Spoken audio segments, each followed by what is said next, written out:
मुझे कुछ दिन पहले एक आश्रम में जाने का मौका मिला। मैं पहली बार आश्रम गया था जस्ट टू एक्सपीरियंस, क्योंकि मुझे वहाँ पे पता था कि बहुत सारे यंगस्टर्स हैं वहाँ पे, जो किसी अच्छे गुरु के अंडर वो लोग उनको उनके विचारों को सुनते हैं और बहुत अच्छे से अपने लाइफ को एक शेप देते हैं। और ये this is good thing in such a young age, क्योंकि वो जनरली 25 से कम उम्र के भी बहुत सारे बच्चे रहते हैं, those who are college goer और just passed out from college. तो ऐसे लोगों के बीच काफ़ी क्रेज़ है। तो वहाँ पे मैंने एक बार देखा बहुत सारे फॉरेनर्स हैं वहाँ पे। तो और ये बहुत अपीलिंग लगता है। हमारे यंगस्टर्स कहीं भी किसी भी कंट्री में जाओ और वहाँ पे फॉरेनर्स बहुत अधिक रहते हैं, तो दे विल फील कि अगर वो डेवलपिंग कंट्री है तो दे विल फील कि ये काफ़ी अच्छा है, ये अच्छी जगह है जहाँ पे डेवलप्ड कंट्री से लोग आते हैं and they are being involve in our country which is still developing. और वैसे केस में ये जो जगह है, ये आश्रम जो है, so it's having good values. Advance जगह है, ये मॉडर्न जगह, यहाँ से हम लोग ग्लोबल एक्सपोजर मिलेगा। तो ये तो बात सही है कि ग्लोबल एक्सपोजर मिलता है, दैट इज़ गुड। लेकिन हम लोगों को 2-3 फैक्ट्स को ना इस ध्यान में रखना पड़ेगा कि why there are so much foreigners in in ashram, right?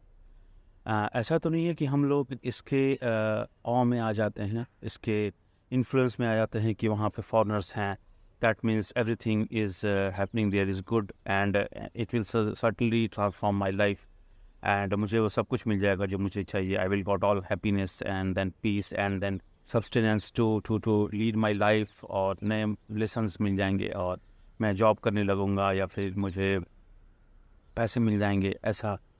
तो ये सब कुछ आपको लगता होगा कि वहाँ पे है ये सब कुछ, क्योंकि फॉरेनर्स भी आ रहे हैं, राइट? तो 2-3 कन्फ्यूजन है जो आपको क्लियर कर लेना चाहिए अपने माइंड से कि देखिए, इंडिया में आश्रम, एक तो आश्रम का कॉन्सेप्ट इंडिया में ही, यानी आप बाहर जाओगे तो कॉन्सेप्ट आश्रम का नहीं रहा, क्योंकि अपने देश में आबादी इतनी है, जनसंख्या इतनी अधिक है कि कहीं पे भी किसी एक रीज़न के लिए पॉपुलेशन को जमा करना बहुत बड़ी चीज़ नहीं है, ठीक है? चाहे वो स्पिरिचुअल रीजन से हो, चाहे वो पॉलिटिकल रीजन से हो, चाहे वो एकेडमिक रीजन से हो, कहीं भी कि अपने देश का पॉपुलेशन बहुत अधिक।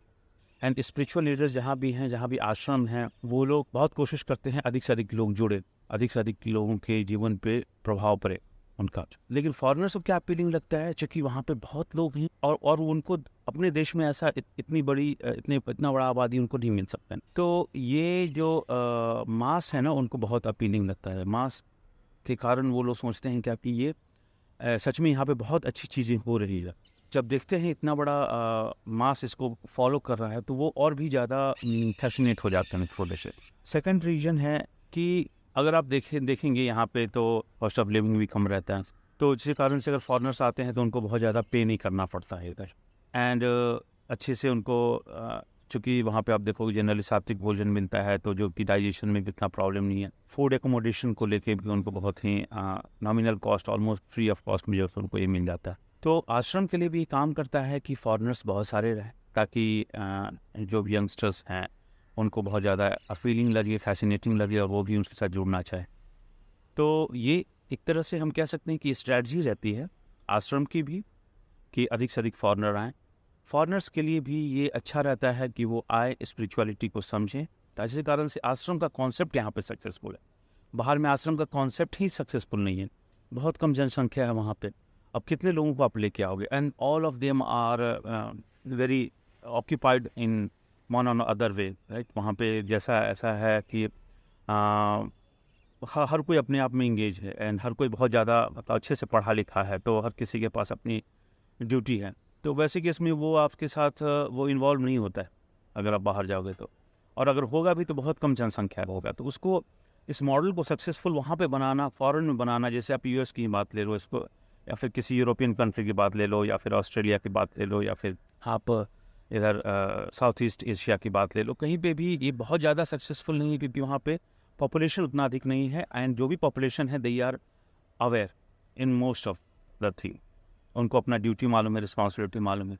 यहाँ पे हम लोग still we are learning things, new things, और अपना लिटरेसी भी थोड़ा कम है, इसी कारण से लोग स्पिरिचुअलिटी की तरफ ज़्यादा जाना चाहते हैं। बट उनको एक मीडियम मिल गया है, अपने लाइफ का एक पर्पस मिल जाता है। अगर आप कोई जॉब करते हो तो अगर आप बहुत ज़्यादा स्पिरिचुअली इंक्लाइन नहीं भी हो तो भी अगर जॉब कर रहे हो, if you are earning money you will lead life, though थोड़ी अशांति रहेगी उस, but they are earning money, तो उनका most of the time problem solve हो जाता है, क्योंकि money solve most of the problem, right.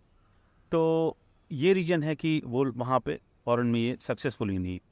दूसरा रीज़न ये है कि अगर इंडियन गुरु चाहे कि वो इतना पॉपुलर हो गया है कि अब इंडिया से वो बाहर जाके अपने इस तरह के ऑर्गेनाइजेशन को, अपने आश्रम को या फिर अपना डिसेबल्स जो है वो फॉरेन में बहुत अधिक बढ़ा सके, फॉरेन ग्राउंड पे रहते हैं।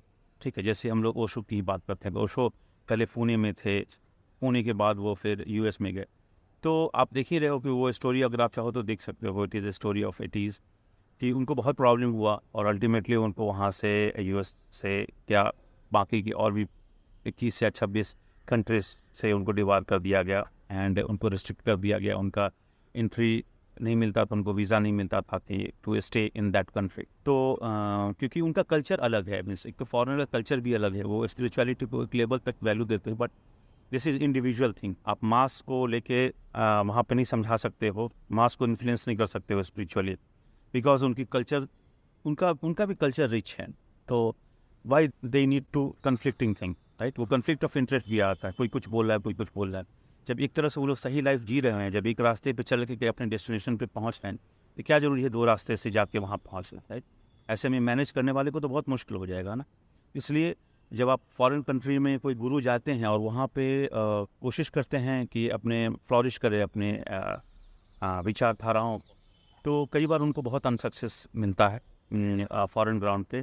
तो इसका रीज़न जैसे मैंने बताया ही कि वहाँ की गवर्नमेंट जो है सो बिल्कुल सपोर्ट नहीं करती है इस चीज़ को कि आप एक नया चीज़ लेके आएँ, जबकि उनका अपना ही जो रिलीजन है या फिर जो उनकी समझ है स्पिरिचुअलिटी के बारे में, जो भी समझ है, that is enough for them to lead the life, right. वो क्यों सीखेंगे इंडिया से, जबकि उनको मालूम है कि India is still developing, right.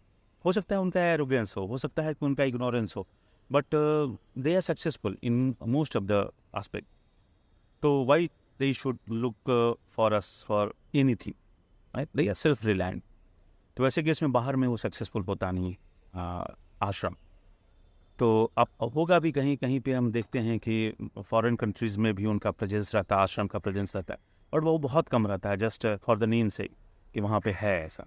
लेकिन इंडिया में जितना बड़ा सा ग्राउंड रहता है, जितना 100 एकर्स में वो फैला हुआ रहता है उनका आश्रम, और बहुत सारी बड़ी बड़ी चीज़ें रहती है, ग्रैंड रहती है, जो लोगों को फील करवाती है कि या हमारे जो भगवान हैं, हमारे जो ईश्वर हैं, वो हमारा बहुत ख्याल रखते हैं, और उनका ग्रैंडनेस जो है सो बहुत ज़्यादा अपीलिंग लगता है यहाँ के लोग, हम इंडियंस को। तो ये रीज़न है। तो आप बीइंग यंगस्टर्स आप ये समझ के रखिए कि फॉरेनर्स अगर किसी आश्रम में हैं तो बस वो इसलिए हैं क्योंकि उनके अपने कंट्री में इस तरह का प्रोविज़न नहीं है, अदरवाइज़ कोई रीज़न नहीं है कि स्पिरिचुअलिटी या फिर वे ऑफ लिविंग का वहाँ, ऐसा नहीं है कि वे ऑफ लिविंग का बाहर में कोई इंतज़ाम नहीं, ऐसा नहीं। वो यहाँ पे आते हैं इसलिए क्योंकि उनको भी अपीलिंग लगता है कि बहुत सारे लोग हैं यहाँ, जो कि आश्रम के सक्सेस के लिए बहुत ज़रूरी हो, और जो उनके लिए भी बहुत ज़रूरी है कि बहुत सारे लोगों से मिले। तो आप, मैं ओवरऑल इस पूरे कन्वर्सेशन का जो ब्रीफिंग है वो यही है कि आप उनसे आप बहुत ज़्यादा इन्फ्लुएंस मत हो, या आश्रम से बहुत ज़्यादा इसलिए इन्फ्लुएंस मत हो कि वहाँ पे फॉरेनर्स भी आते हैं। यानी अपने देश में इतना अधिक गुरु, इतने अधिक स्पिरिचुअली अवेयर हैं कि फॉरेन के भी लोग आते हैं वहाँ पे। इस तरह से आप इन्फ्लुएंस मत होइए, ठीक है, क्योंकि ये आपका young age, tender as, right. तो उसमें यू आर जस्ट एडल्टिंग, तो बहुत सारी चीज़ें आपको सीखनी बाकी है। इसमें ये भी एक चीज़ है जो आपको सीखना चाहिए कि अगर आप आश्रम में जाते हैं तो आश्रम में फॉरेनर्स को देख के इतना इन्फ्लुएंस मत होइए। इंडिविजुअल से हो सकता है आप इन्फ्लुएंस, उनका उसका कुछ विचार आपको अच्छा लगा, कोई फॉरेनर का विचार आपको अच्छा लगा, तो you can be influence, but वो ओवरऑल जो स्ट्रक्चर है, जो सिस्टम है, जो इकोसिस्टम एक आश्रम का बना हुआ है, उससे आप बहुत ज़्यादा इन्फ्लुएंस होने की ज़रूरत नहीं है, because this is your age. ये एज ऐसा है जिसमें आप जल्दी किसी के प्रभाव में आ सकते हैं। हम भी इस एज से गुजरे हैं, इसलिए हम आपको बता रहे हैं, ठीक है।